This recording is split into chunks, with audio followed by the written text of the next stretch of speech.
రేపు ఉదయం మా వినపడుతున్న అందరికీ రేపు ఉదయము కంకణాలు కట్టుకున్న వాళ్ళు 7:30 కల్లా రావాలి. ఈ రోజు 5:30 అంటే 6:30 దాటింది. రేపు వస్తే ముహూర్తం దాడిపోతుంది. అర్థమైందా? రేపు ఉదయం ఎట్టి పరిస్థితుల్లో 7:30 కల్లా కంకణదారులు యాగశాల దగ్గరకు వస్తే మీ చేత చేయించే ప్రతిష్టా హోమాలు ఉంటాయి. రేపు ప్రతిష్టా హోమాలు చేయించి 7:30 నుండి 8:30 వరకు కూడా హోమ కార్యక్రమం ఉంటుంది. కంకణం కట్టుకున్న వాలంటీర్స్ ఉన్నారు. కంకణం కట్టుకున్న వాలంటీర్స్ రేపు ఉదయం ధ్వజస్తంభం దగ్గర ఉన్నటువంటి ఒడ్లు కావచ్చు, పూలు కావచ్చు, మొత్తం కూడా ఎత్తేయాలి. వాళ్ళు కూడా 7:30 కన్నా రావాలి. తర్వాత 8:30 దాకా హోమం ఉంటుంది. హోమం అయిపోయిన తర్వాత యంత్రానికి కంకణదారుల చేత అభిషేక పూజ ఉంటుంది. యంత్రానికి ధ్వజస్తంభానికి పెట్టేటువంటి యంత్రానికి కంకణదారుల చేత అభిషేక పూజ ఉంటుంది. అయిపోయిన తర్వాత 9 గంటల నుంచి 9:30 లోపు యంత్రాన్ని శిరోధారణం చేసుకుని యంత్రాన్ని యాగశాల చుట్టూ ప్రదక్షిణం చేసి ధ్వజస్తంభం ఎక్కడైతే పెడతామో ఆ రంధ్రంలో ఆ గుంతలో యంత్ర స్థాపన 9:36 కల్లా యంత్రాన్ని స్థాపన చేయడం జరుగుతుంది. ఎవరి కోసం ఆగల ముహూర్తం మా వాళ్ళు ఇస్తున్నారు, మా భార్య రాలేదు, మా భర్త రాలేదు, పిల్లలు రాలేదు, కాసేపు ఆగమంటే కుదరదు. కరెక్ట్ గా 9:36కు సుముహూర్తం. సుముహూర్తంలో యంత్ర స్థాపన చేసేయాలి. కావున రేపు ఉదయం 9 గంటల కల్లా యంత్రాలు యాగశాల చుట్టూతో ప్రదక్షిణం చేసి దేవాలయంలో స్వామి చుట్టూ ప్రదక్షిణం చేసి యంత్రాన్ని సుముహూర్త సమయానికి ఆ యొక్క గుంతలో పెట్టేస్తారు, గర్తంలో పెట్టేస్తారు అనమాట. గర్తంలో పెట్టేసిన తర్వాత రేపందరూ కూడా ముఖ్యంగా చేయవలసిన పని చెప్తున్నారు. యంత్రం పెట్టేటువంటి చోట అందరూ వినాలమ్మా. రేపు యంత్రం పెట్టేటువంటి చోట ఎవరు శక్తి కలిగిన వాళ్ళు పంచలోహాలు, నవరత్నాలు లేదా రాగి బిళ్ళలు, ఇత్తడి బిళ్ళలు ఇవన్నీ కూడా రేపు శక్తి ఉన్న వాళ్ళు అంత బంగారము లేదా 2 లేదంటే 5 రూపాయల బిళ్ళ, 10 రూపాయల బిళ్ళలు ఇత్తడి వస్తున్నాయండి. ఇత్తడి రాగితో చేతులు వస్తున్న 5 బిళ్ళలు, 10 బిళ్ళలు అది కూడా వేయవచ్చు అన్నమాట. రూపాయి, 2 రూపాయలు, 20 రూపాయలు మాకండి, 20 మాకండి. 5 రూపాయలు ఉన్నాయి కదా, 5 రూపాయలు కూడా ఇత్తడితో చేసిన బిళ్ళలు ఇప్పుడు వచ్చేయండి కూడా 5 రూపాయలు కానీ 10 రూపాయల బిళ్ళలు కానీ దాంట్లో ఇత్తడి రాగి కలిపి ఉంటారు. శక్తి ఉన్న వాళ్ళు బంగారము, వెండి, బంగారం అంటే మెల్ల చేయి తీసేమని కాదు. చిన్న చిన్న ముక్కలు ఊడిపోయి ఉంటుంది ఇంట్లో పక్కన పెట్టుంటాం, చేయి తిట్టి ఊడిపోయి ఉంటుంది ఇంట్లో పక్కన పెట్టుంటాం, పట్టీలు తగ్గిపోయి ఉంటాయి ఇంట్లో. ఆ పట్టీ ముక్కలు ఉంటాయి, చిన్న కాళ్ళు పెట్టిన పక్కలు శుభ్రంగా కడగడం, తెచ్చి దాంట్లో వేయడం అనమాట.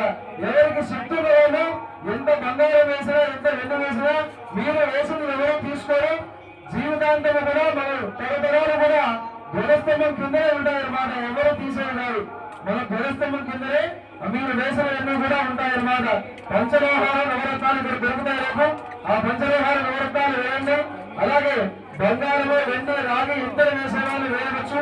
నవధాన్యాలు ఉంటాయి, నవధాన్యాలు తీసుకొని కంకణదారులందరూ కూడా నవధాన్యాలు, పంచలోహాలు, నవరత్నాలు ఇవన్నీ కూడా తీసుకొచ్చుకోండి. ఇక్కడే దొరుకుతాయి. కావాలంటే అవి వేయవచ్చు. రేపు ఉదయం 9:30 నుంచి 10:30 వరకు కూడా ఇవన్నీ వేసే వాళ్ళకి అవకాశం. 10:30 అంటే ధ్వజస్తంభం దించుతారు. ధ్వజస్తంభం దించిన తర్వాత సిమెంట్ మీద పూర్తి చేస్తారు. మొత్తం ఎవరికి అవకాశం లేకుండా వేయడానికి. ఎవరైనా వేయవలసిన వాడు 9 గంటల కన్నా యాగశాల దగ్గర వస్తే 9 గంటల కన్నా రేపు ధ్వజస్తంభం పరిగెత్తి పెడతారు. కావున ప్రతి ఒక్కరూ కూడా రేపు జరిగేటువంటి మహత్తర కార్యక్రమంలో పాల్గొనాలి. కంకణదారులందరి చేత కూడా యంత్రాన్ని తాకించి రేపు పెడతారు. మీ చేతుల్లో ఎవరికి తాకిరంగా కేవలం కంకణదారులు మాత్రమే యంత్రాన్ని తాకి లోపల పెట్టించే అవకాశం. కావున కంకణదారులందరూ కూడా ఉదయాన్నే 7:02 గంటల రావాల్సిందిగా విజ్ఞప్తి చేస్తున్నాం. మధ్యాహ్నం మహాపూర్ణావతి హోమం జరుగుతుంది.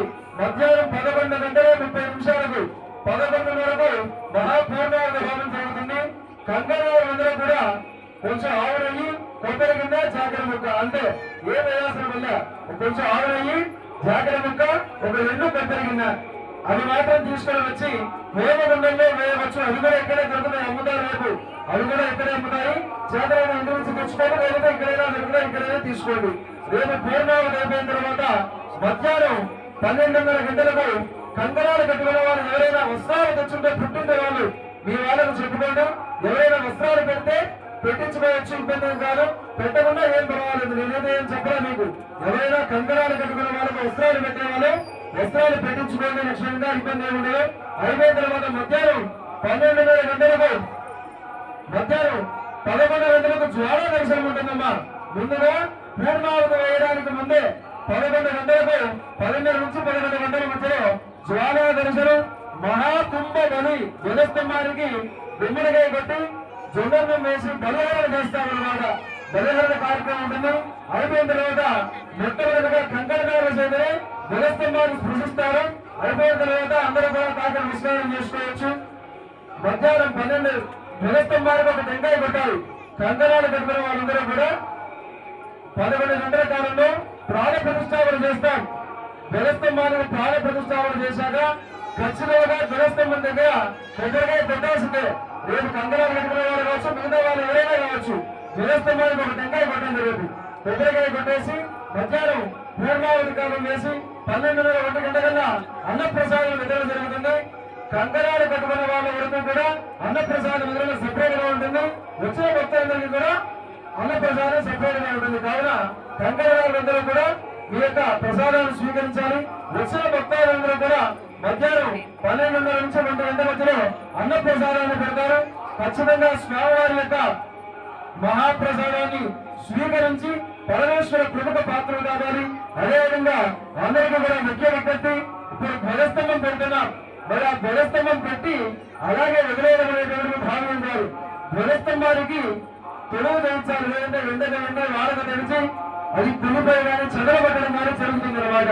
ఎవరైనా ధ్వజస్తంభానికి యుద్ధం తెగలకు సహకరించేటువంటి వారు అది మీ వంశం మొత్తానికి కూడా అభివృద్ధమ్మా. ఎవరైనా ధ్వజస్తంభానికి తొలుగు వేయాలంటే సుమారు 4 లక్షల రూపాయల నుంచి 5 లక్షల వరకు అవుతుంది అన్నమాట. కాబట్టి ఎవరైనా సహకరించేటువంటి వాళ్ళు ధన రూపంలో సహకరించేటువంటి వాళ్ళు నన్ను సంప్రదించి మీ యొక్క రసీదు పొందగలరు. కావున ప్రతి ఒక్కరూ కూడా ఎంతైనా సరే మీ యొక్క వంతుగా రాముల సేవలో ఉడత ఇసుక జరిగినట్టు పరమేశ్వర ధ్వజస్తంభ సేవకు మీ యథాశక్తిగా సహకరించవలసిందిగా విజ్ఞప్తి చేస్తూ ఉన్నాం. కావున రేపు ఉదయం అందరూ కూడా కంపల్సరిగా 7 గంటల రావాల్సిందిగా విజ్ఞప్తి. నమో పార్వతీ హర హర మహాదేవ్.